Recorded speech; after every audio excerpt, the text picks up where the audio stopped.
All right, guys, weekly stimulus for the week of February 9th. That is Evelyn's birthday. So make sure you go out there and you say hello to Evelyn and thank you so much. You're so great and we love you. All right? So happy birthday, Ev. And we're going to do one of her favorite workouts, which is Nancy. We're going to partner you guys up and we're going to row instead of run. So 5 rounds for time. Guys, 600. Girls, 500 on the rower. 15 overhead squats. Scale them to front squats if you're not doing overhead. And basically, athlete number 1 will do a full round. They will row and they will overhead squat. And then their partner will go. So it should be like a 1-to-1 interval, somewhere close to that. All right. Again, if you're using a weight where you're dropping like a ridiculous amount of times and your partner's going unbroken, it's just going to get worse and worse for you. So make sure you guys are, somewhat close to skill level as far as rep weights. And worst case, get in the second bar. All right. That's it. All right. Again, if you have to scale this workout, scale it to front squats and same weights.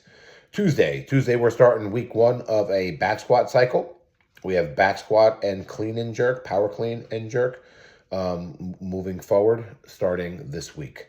So week 1 on the back squat. Again, guys, 5x5. Start nice and light here. Unless you guys really know your weights and, you have a plan on what you're getting after, think about starting like 50 to 60, 65% of your 1 rep max. Again, it's week 1, quality reps over anything else, okay? Shouldn't be failing. You have pull-ups in between, so 4 sets on the pull-ups. Clock will run every 3 minutes, coaches.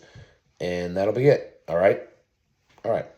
Conditioning, every 2 minutes for 7 rounds. That's 14 minutes. So 14 dumbbells snatches, 12 dumbbell box step-ups. All right, that's 20 inches for everyone. And then time remaining, you're going to max rep, double under, single under, crossover. Cap them at 50 double unders, guys, for this workout. And that's it. Again, on a workout like this, probably stop like 10 or 15 seconds before the time limit so you can get that dumbbell and get yourself situated. This workout is designed for you to go unbroken on the dumbbell snatches. If you have to break at any time, the weight's just on the heavy side for this workout, all right?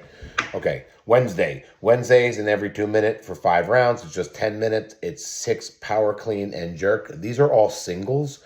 So really what we're trying to do, again, on week number 1 is just to get you familiar with the movement so we can build some confidence and work on our technique. So later on, when we get heavier, we're doing quality reps, all right? Long walk, EMOM after this. I actually did this on Saturday. Fun times. 12 thrusters, 12, minute 1, 12 thrusters. Again, that doesn't mean you have to do the reps unbroken. This is a great time to build volume and to go ahead and break up the reps. Go 6s, go 4s, all right? You don't get credit for going unbroken here. Again, that could be a goal for some of you, but you don't get credit for it, all right?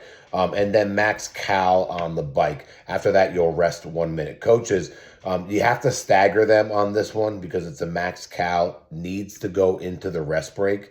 So stagger them by 2 minutes, meaning that heat 1 does the thrusters, heat 2 does the total bar, and then when they move to the bike, that's when heat number 1 starts their thruster. So there are 2 movements, or they're, a movement behind, or 2 minutes behind is the best way to go ahead and do it. So on minute number 3, everybody is working. This will guarantee plenty of time, all right, to get in and out of the bikes, all right? But that is Wednesday, week 1, clean and jerk. Thursday, so Thursday's a 2 minute on, 2 minute off AMRAP, all right? It has 6 bench press, it has 8 deadlift, it has 10 box jump over, and time remaining, you will do rope climb. You'll cap yourself at 5 rope climb. I don't think you're going to, I don't think that's an issue, all right? But you'll get a 2 minute break after that. Again, coaches, same thing here, all right? Spread them out. If you have to share people on the bench, so be it. You still have the ability to do that after you divide the class into half working, half resting, okay? And that's Thursday. Friday is classic chipper here. Okay, 5 round for time. I love workouts like this. Be smart on the first round. Come out nice and steady. 27, 21 on the row. 15 toe to bar. 9 clean and jerk.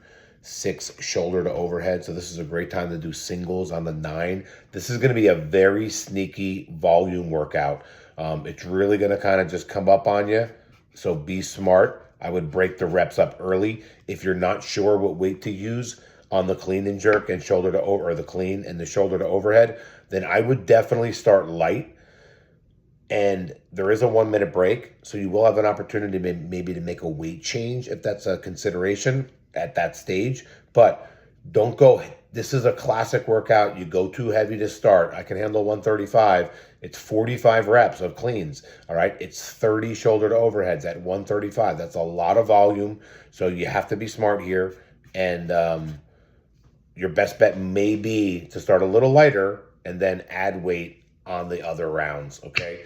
I'm guessing that more than likely, if you do add some weight, it's not going to be significant because you want to move nice and steady here. This is going to be a tight workout to get done under a 34-minute cap with a 1-minute break. So keep that in mind.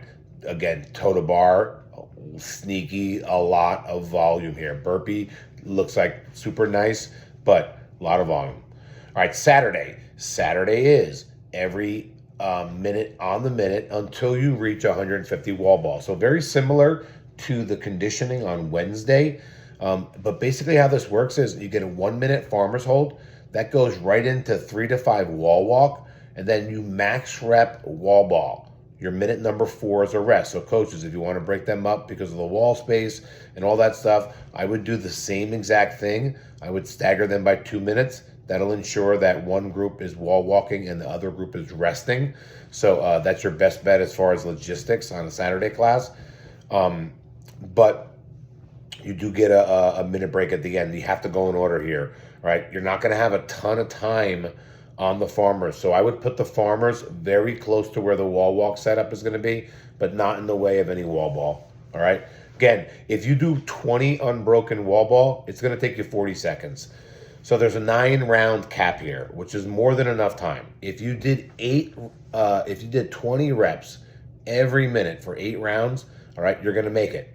All right, you're only going to have to do 10 in the round of 8. Okay, but you do go into a rest break. The farmer's hold is like an additional rest break. The wall walk, yes, is going to tax your shoulders, but wall ball is more of a leg exercise than it should be, all right, your arms. Okay, so be smart there. Maybe, hit a big set the first time, maybe like 25, maybe more, and then go from there. But I think a lot of people that are, that can get aggressive on the wall ball, you could definitely get this done in 6 intervals, all right, 25 around. And I think you could even drop it too after maybe like 15. Drop it quickly, pick it up to 10. Again, you're getting a break, and the farmers is an additional break. Sunday is 2 3-round workouts. It has a 3-minute break in between. It has 500 row, 40 sit-ups, 30 dumbbell hang clean and press, 20 single arm dumbbell overhead walking lunge, 10 burpees over the dumbbell. Again, you have 3 rounds of that rest, 3 rounds of 5 wall walks, 40 double unders, 30 bike, 20 pull-ups, 10 box jump over. This workout looks long. Be smart, nice and steady. And that is our week. Super Bowl half. It is 9-0. We have a handful of winners so far. I would have won if they would have missed the field goal at halftime. But that's how it goes, folks. All right. Enjoy the week. Good talk.